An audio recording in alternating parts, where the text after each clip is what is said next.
How to buy Trump coin in UK.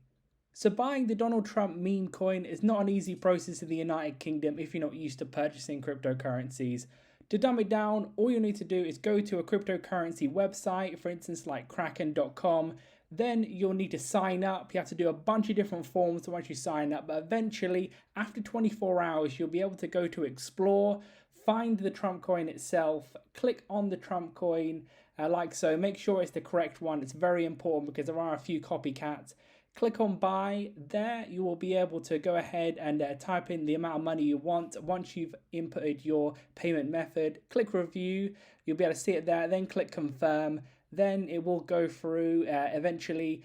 There is a lot of different steps to go through. First of all, like signing up with a cryptocurrency. You do not have to sign up to Kraken. There are plenty of other ones. I'm not sponsored or anything like that in any way, or am I endorsing it. But that's how it's done. You have to go through a bunch of different forms, wait 24 hours, as that's the UK ruling, unfortunately, wherever you try and do it. Then you'll eventually get to a screen like this where you have purchased the Trump meme coin right here. That's how it's done. Leave a like on the video if it helped. Subscribe for more helpful videos.